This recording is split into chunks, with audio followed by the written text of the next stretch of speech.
नमस्कार दोस्तों, मैं डॉक्टर सुमित तिवारी आज आपको हिंदी में पद्य का एक लेसन प्लान बताने जा रहा हूँ, जिसके माध्यम से कोई भी छात्र हिंदी का होगा तो लेसन प्लान बना सकता है। उसको आसानी होगी लेसन प्लान बनाने में। तो इसलिए हमारे वीडियो को शुरू से अंत तक देखें ज़रूर और लेसन प्लान बनाना सीखें। सबसे पहले हम क्या करते हैं, ऐसे एक पंच पेपर लेंगे, उस पर बाईं तरफ लिखेंगे दिनांक, विषय हिंदी, उपविषय पद्य, प्रकरण जागो जीवन के प्रभात और विद्यालय का नाम है आपका जो भी XYZ होगा वो आप ऐसे लिखेंगे। और उसके बाद आता है कक्षा 7 चक्र 12 अवधि 45 मिनट। अब ये आपका ब्लूम विधि से बनाया गया है। ब्लूम में जैसे उद्देश्य लिखा हुआ है, उद्देश्य लिखेंगे। ज्ञानात्मक उद्देश्य होता है छात्र जागो जीवन के प्रभात का प्रत्यय स्मरण कर सकेंगे, यानी कि इसमें पाठ से संबंधित है। जो आपका विशिष्ट उद्देश्य होता है वो हमेशा पाठ से संबंधित होता है, इसमें समान उद्देश्य की आवश्यकता नहीं होती है। दूसरा आपका आता है बोधात्मक उद्देश्य, छात्र प्रस्तुत कविता की तुलना कर सकेंगे, छात्र जागो जीवन के प्रभात का विभेद कर सकेंगे। उसके बाद चौथा है आपका अनुप्रयोगात्मक, छात्र प्रस्तुत कविता के विचारों का विश्लेषण कर सकेंगे, छात्र जागो जीवन के प्रभात के वाक्य प्रयोग के माध्यम से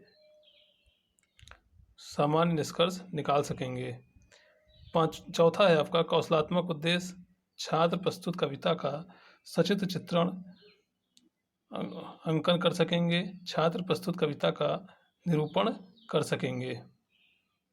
नेक्स्ट आता है आपका पांचवा है रुचियात्मक, छात्र प्रस्तुत कविता के अध्ययन में रुचि लेंगे, छात्र जागो जीवन के प्रभात के क्रियाकलाप में रुचि लेंगे। छठा है आपका अभिवृत्तात्मक, छात्र प्रस्तुत कविता संबंधी मान्यताओं का सम्मान करेंगे, छात्र जागो जीवन के प्रभात संबंधी तथ्यों का मूल्यांकन कर सकेंगे। उसके बाद नेक्स्ट हेडिंग आती है आपकी सहायक सामग्री, जैसे चार्ट, मॉडल आदि। जो आपके शिक्षण में सहायता करता है उसको हम कहते हैं सहायक सामग्री। नेक्स्ट हेडिंग आती है आपकी पूर्व ज्ञान, छात्र कुछ कविताओं व कहानियों के बारे में आंशिक जानकारी रखते हैं। फिर आता है आपका प्रस्तावना प्रश्न, जैसे आप ऐसे खाका बनाएंगे, उसमें लिखेंगे क्रम संख्या, छात्र अध्यापिका प्रश्न और छात्र उत्तर, छात्र संभावित उत्तर जो भी, यानी कि छात्र अध्यापिका प्रश्न पूछेगी उसका छात्र उत्तर देते हैं। तो ऐसे आप, जैसे पहला है मॉडल दिखाते हुए, इस चित्र में किसका दृश्य दिखाई दे रहा है, तो ऐसे भी आप पूछ सकते हैं।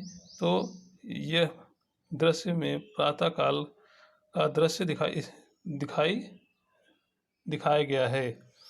दूसरा है आपका प्रातःकाल सभी पशु पक्षी व जीव जंतु क्या करते हैं, तो प्रातःकाल सभी लोग जाग जाते हैं, बच्चे उत्तर ऐसे देंगे।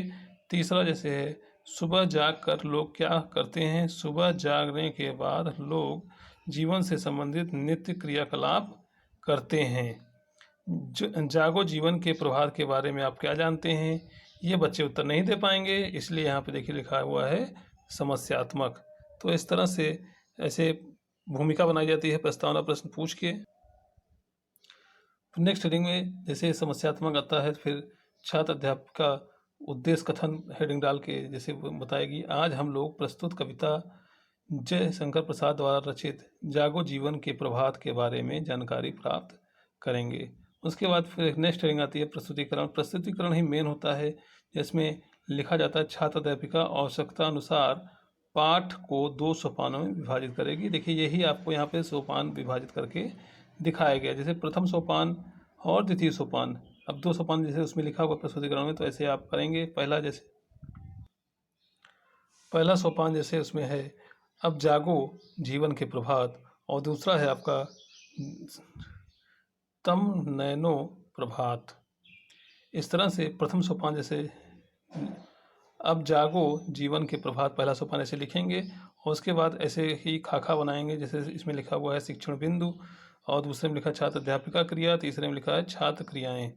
तो सबसे पहले जैसे आता है छात्र शिक्षण बिंदु में आदर्श वाचन। अब जैसे कविता का उचित आरोह अवरोह तथा विराम चिन्हों व स्वर लय यति गति एवं भावानुसार आदर्श वाचन करेगी। तो छात्र अध्यापिका जो है या छात्र अध्यापक जो होते हैं वो आदर्श वाचन करते हैं और छात्र क्या करते हैं, ध्यानपूर्वक सुनते हैं। दूसरा आता है आपका अनुकरण वाचन। अनुकरण वाचन में यानी कि छात्र अध्यापिका प्रस्तुत कविता का अनुकरण वाचन कराएगी। 2-3 छात्रों से अनुकरण वाचन कराया जाता है और छात्र अनुकरण वाचन करेंगे। फिर तीसरा आता है भाव परीक्षा। भाव परीक्षा में छात्र अध्यापिका छात्रों को भावों को समझाएगी, यानी कि जो भी कविता में दिया है उसको व्याख्या करती है और छात्र कविता के भावों को समझेंगे। नेक्स्ट हेडिंग है आपका श्यामपट कार्य, शब्द अर्थ विधि प्रयोग। अब जैसे शब्द अर्थ है प्रभात, सवेरा, पर्यायवाची और प्रातः, वसुधा, पृथ्वी, पर्यायवाची धरा, क्षोभ, दुख, विलोम, सुख, रजनी, रात, विलोम, सुबह। इस तरह से श्यामपट कार्य किया गया है।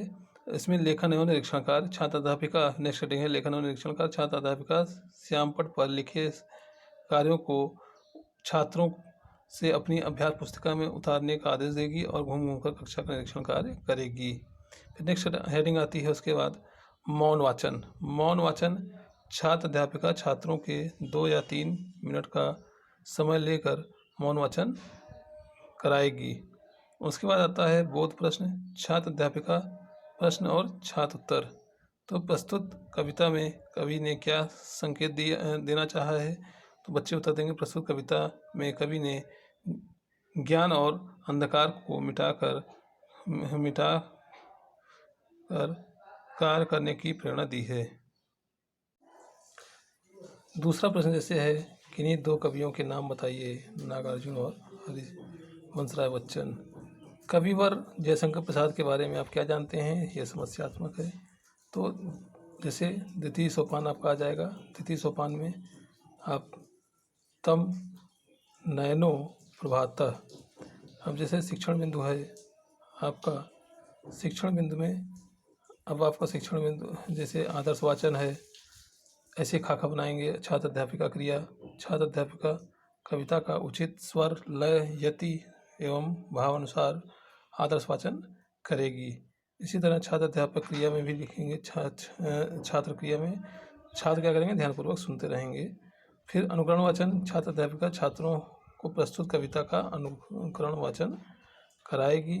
बच्चे छात्र क्रिया में लिखेंगे, छात्र करते रहेंगे।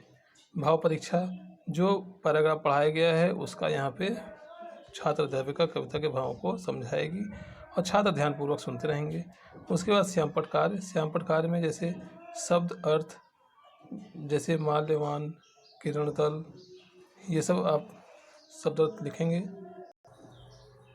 लेखन और निरीक्षण कार्य, छात्र अध्यापिका छात्रों को श्यामपट पर लिखे कार्यों को अपनी अभ्यास पुस्तिका में लिखने का निर्देश देगी और स्वयं उसका निरीक्षण करेगी। उसके बाद फिर आता है मौन वाचन। मौन वाचन छात्र अध्यापिका छात्रों को 2 या 3 मिनट का समय देकर मौन वाचन कराएगी। उसके बाद बोध प्रश्न, छात्र अध्यापिका प्रश्न और छात्र उत्तर। बोध प्रश्न में प्रस्तुत कविता के रचनाकार कौन है और प्रस्तुत कविता के प्रस्तुत किए शब्द वसुंधरा का भाव स्पष्ट कीजिए। जयशंकर प्रसाद के द्वारा रचित किन्हीं 2 रचनाओं के नाम बताइए। इस तरह से जो भी आपका इसमें दिया है ऐसे बोध प्रश्न पूछा जाता है, जैसे कि रिवाइज हो जाए।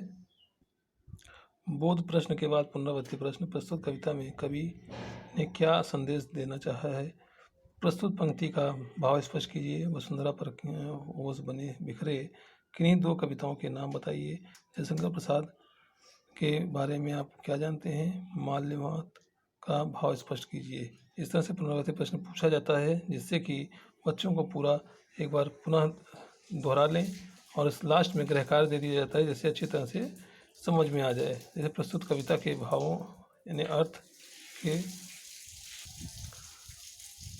भावों के अर्थ की याद करके आए। इस तरह से हमने आज को हिंदी में पद्य का एक पाठ्य योजना बताई है। इसके आधार पे आप हिंदी का पद्य कोई भी पाठ्य योजना बना सकते हैं ब्लूम के आधार पे, ब्लूम विधि के आधार पे। धन्यवाद। Young ones, but we live for, we die for.